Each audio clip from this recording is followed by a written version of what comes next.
ନମସ୍କାର, ଜୟ ଜଗନ୍ନାଥ। ଆଜି ଆମେ ଆଲୋଚନା କରିବା ଇତିହାସ ପ୍ରଥମ ଚାପ୍ଟର। ପ୍ରଥମ ନମ୍ବର କ୍ୱେଶ୍ଚିନ୍ ହେଉଛି ଅଶୋକଙ୍କ ପିତାଙ୍କ ନାମ କ'ଣ ଥିଲା? ଉତ୍ତର ହେଉଛି ଖ ବିନ୍ଦୁସାର।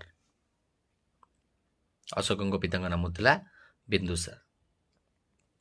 ପରବର୍ତ୍ତୀ ପ୍ରଶ୍ନ, କଳିଙ୍ଗ ଯୁଦ୍ଧ କେଉଁ ବର୍ଷ ହୋଇଥିଲା? କଳିଙ୍ଗ ଯୁଦ୍ଧ ପିଲା ଆମେ ଜାଣିଛେ ଖ୍ରୀଷ୍ଟପୂର୍ବ 261 ହେଇଥିଲା। ତ ଠିକ ଉତ୍ତର ହେଉଛି ଅପସନ୍ ଖ ଖ୍ରୀଷ୍ଟପୂର୍ବ 261। ତୃତୀୟ ନମ୍ବର କ୍ୱେଶ୍ଚିନ୍, କେଉଁ ଶିଳାଲେଖରେ କଳିଙ୍ଗ ଯୁଦ୍ଧର ଭୟାବହତା ବର୍ଣ୍ଣନା କରାଯାଇଛି? ଉତ୍ତର ହେଉଛି ଗ 13ତମ ଶିଳାଲେଖ ବା ତ୍ରୟୋଦଶ ଶିଳାଲେଖ। ନେକ୍ସଟ କ୍ୱେଶ୍ଚିନ୍, ଧମ୍ମ ଶବ୍ଦଟି କେଉଁ ଭାଷାର ପ୍ରାକୃତ ରୂପ? ଉତ୍ତର ହେଉଛି ଖ ସଂସ୍କୃତ। କେଉଁ ବୌଦ୍ଧ ଭିକ୍ଷୁ ଅଶୋକଙ୍କୁ ପ୍ରଭାବିତ କରିଥିଲେ? ଉତ୍ତର ହେଉଛି ଉପଗୁପ୍ତ ଗ। ପରବର୍ତ୍ତୀ ପ୍ରଶ୍ନ, ଅଶୋକ ବ୍ୟବହାର କରୁଥିବା ଦେବାନାମ୍ପିୟ ଉପାଧିର ଅର୍ଥ କ'ଣ? ଉତ୍ତର ହେଉଛି ଦେବତାମାନଙ୍କର ପ୍ରିୟ। ଅପସନ୍ ଖ। ପ୍ରିୟଦସୀ ଶବ୍ଦର ଅର୍ଥ କ'ଣ? ଉତ୍ତର ହେଉଛି କ ଦେଖିବାକୁ ସୁନ୍ଦର। ପରବର୍ତ୍ତୀ ପ୍ରଶ୍ନ, ତୃତୀୟ ବୌଦ୍ଧ ସମ୍ମିଳନୀ କେଉଁଠାରେ ଅନୁଷ୍ଠିତ ହୋଇଥିଲା? ଉତ୍ତର ହେଉଛି ଗ ପାଟାଳିପୁତ୍ର। ପରବର୍ତ୍ତୀ ପ୍ରଶ୍ନ, ତୃତୀୟ ବୌଦ୍ଧ ସମ୍ମିଳନୀର ଅଧ୍ୟକ୍ଷତା କିଏ କରିଥିଲେ? ଉତ୍ତର ହେଉଛି ଖ ମୋଗଲିପୁତ୍ତିସା। ପରବର୍ତ୍ତୀ ପ୍ରଶ୍ନ, ଧମ୍ମ ମହାପାତ୍ରମାନଙ୍କର ମୁଖ୍ୟ କାର୍ଯ୍ୟ କ'ଣ ଥିଲା? ସେମାନଙ୍କର ମୁଖ୍ୟ କାର୍ଯ୍ୟ ଥିଲା ଧର୍ମ ପ୍ରଚାର ଗ।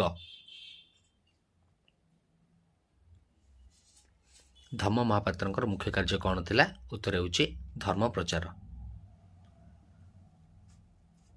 ପରବର୍ତ୍ତୀ ପ୍ରଶ୍ନ, କେଉଁ ଅଭିଲେଖରେ ଅଶୋକଙ୍କ ନାମ ଅଶୋକ ବୋଲି ସ୍ପଷ୍ଟ ଭାବେ ଉଲ୍ଲେଖ ଅଛି?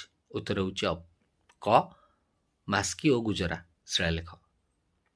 ପରବର୍ତ୍ତୀ ପ୍ରଶ୍ନ, ଅଶୋକ ଭେରିଘୋଷ ବଦଳରେ କେଉଁ ନୀତି ଆପଣାଇଥିଲେ? ଉତ୍ତର ହେଉଛି ଖ ଧମଘୋଷ। ପରବର୍ତ୍ତୀ ପ୍ରଶ୍ନ, ସାରନାଥ ସ୍ତମ୍ଭ ଶୀର୍ଷରେ କେତୋଟି ସିଂହ ଅଛି? ଉତ୍ତର ହେଉଛି 4ଟି ଗ। ଅଶୋକ ବୌଦ୍ଧ ଧର୍ମ ପ୍ରଚାର ପାଇଁ ନିଜ ସନ୍ତାନଙ୍କୁ କେଉଁ ଦେଶକୁ ପଠାଇଥିଲେ? ଉତ୍ତର ହେଉଛି ଗ ଶ୍ରୀଲଙ୍କା। ଅଶୋକଙ୍କ ପୁଅ ଓ ଝିଅଙ୍କର ନାମ କ'ଣ ଥିଲା?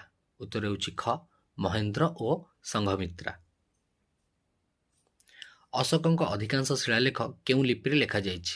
ଉତ୍ତର ହେଉଛି କ ବ୍ରାହ୍ମୀ। ମନେ ରଖିବ, ଶିଳାଲେଖ ହେଉଛି ଲିପି ହେଉଛି ବ୍ରାହ୍ମୀ, ମାତ୍ର ଭାଷା ଅଞ୍ଚଳ ଅନୁସାରେ ଭିନ୍ନ ଥିଲା।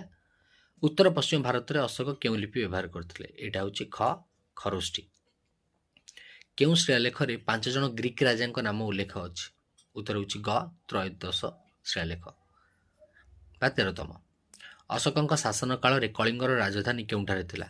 ଉତ୍ତର ହେଉଛି ଖ ତୋଷାଳୀ। ଅଶୋକଙ୍କ ଶାସନ ସମୟରେ ତୋଷାଳୀ। ଅଶୋକ ବୁଦ୍ଧଙ୍କ ଜନ୍ମସ୍ଥାନ ଲୁମ୍ବିନୀ ପରିଦର୍ଶନ କରିଥିବା କଥା କେଉଁଠାରୁ ଜଣାପଡ଼େ? ଉତ୍ତର ହେଉଛି କ ରୁମିନ୍ଦି। ପରବର୍ତ୍ତୀ ପ୍ରଶ୍ନ, ଖାରବେଳଙ୍କ ସମ୍ପର୍କରେ, ଖାରବେଳ କେଉଁ ବଂଶର ରାଜା ଥିଲେ? ଉତ୍ତର ଖ ଚେଦି ମହାମେଘ ବାହନ।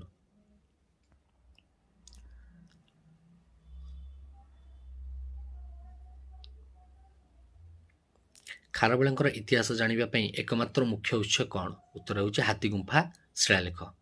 ଉତ୍ତର ହେଉଛି ଖ।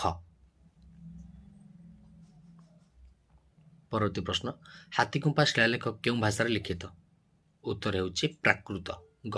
କେହି କେହି ମତ ଦିଅନ୍ତି ପାଲି, କିନ୍ତୁ ଉତ୍ତର ହେଉଛି ପ୍ରାକୃତ।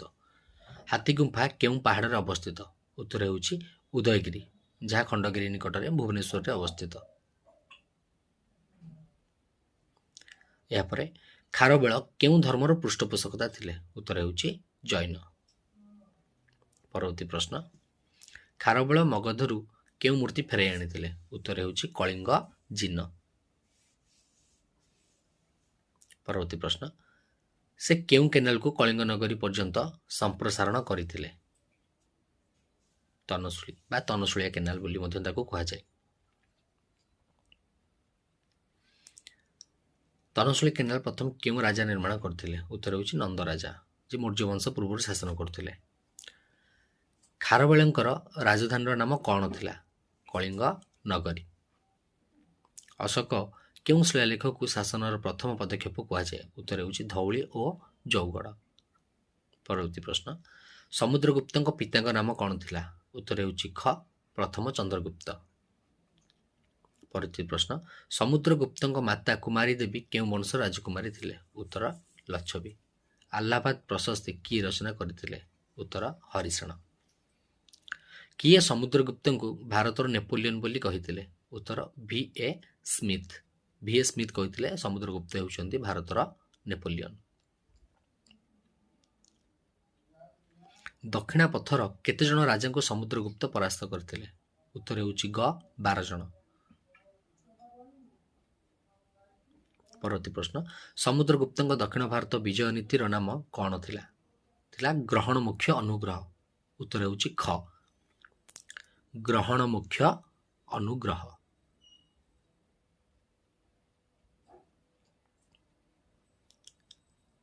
ପରବର୍ତ୍ତୀ ପ୍ରଶ୍ନ, ନିଜର ସାର୍ବଭୌମତ୍ୱ ପ୍ରତିଷ୍ଠା ପାଇଁ ସେ କେଉଁ ଯଜ୍ଞ କରିଥିଲେ?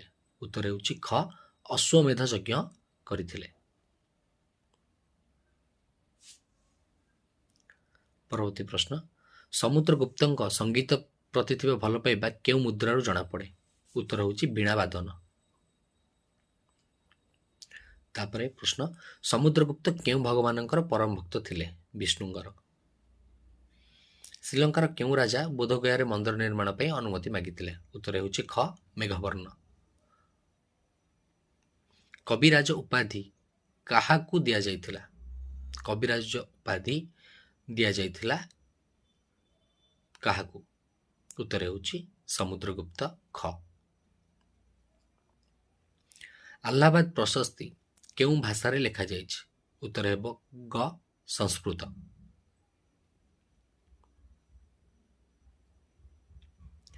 ପରବର୍ତ୍ତୀ ପ୍ରଶ୍ନ, ସମୁଦ୍ରଗୁପ୍ତଙ୍କ ପରେ କିଏ ସିଂହାସନ ଆରୋହଣ କରିଥିଲେ? ଉତ୍ତର ହେଉଛି ଖ ଦ୍ୱିତୀୟ ଚନ୍ଦ୍ରଗୁପ୍ତ। ପରବର୍ତ୍ତୀ ପ୍ରଶ୍ନ, ସମୁଦ୍ରଗୁପ୍ତ କେତେ ପ୍ରକାରର ସ୍ୱର୍ଣ୍ଣ ମୁଦ୍ରା ପ୍ରଚଳନ କରିଥିଲେ? ଉତ୍ତର ହେଉଛି ଗ 6 ପ୍ରକାରର। ସର୍ବରାଜା ଉଚ୍ଚେତା ସମସ୍ତ ରାଜାଙ୍କ ବିନାଶକାରୀ ଉପାଧି କିଏ ପାଇଥିଲେ? ସେ ହେଉଛନ୍ତି ସମୁଦ୍ରଗୁପ୍ତ ଖ।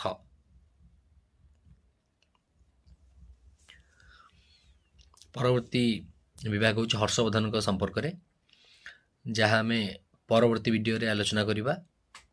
ତ ଏଇ ପ୍ରଶ୍ନର ଉତ୍ତର ଆପଣ କମେଣ୍ଟ ମାଧ୍ୟମରେ ଜଣାଇବେ। ହର୍ଷବର୍ଦ୍ଧନଙ୍କ ରାଜଧାନୀ ପ୍ରଥମେ କେଉଁଠାରେ? 4ଟି ଅପସନ୍ ଅଛି, ତ ସଠିକ୍ ଉତ୍ତର ଆପଣ କମେଣ୍ଟ କରି ଜଣାଇବେ। ଏବଂ ନେକ୍ସଟ ଭିଡ଼ିଓ ମୁଁ ଏଇଠାରୁ ହିଁ ଆରମ୍ଭ କରିବି 46 ନମ୍ବର ପ୍ରଶ୍ନଠାରୁ 100 ନମ୍ବର ପ୍ରଶ୍ନ ପର୍ଯ୍ୟନ୍ତ ପରବର୍ତ୍ତୀ ଭିଡ଼ିଓରେ ଆଲୋଚନା କରାଯିବ। ଦେଖା ହେବ ନେକ୍ସଟ ଭିଡ଼ିଓରେ।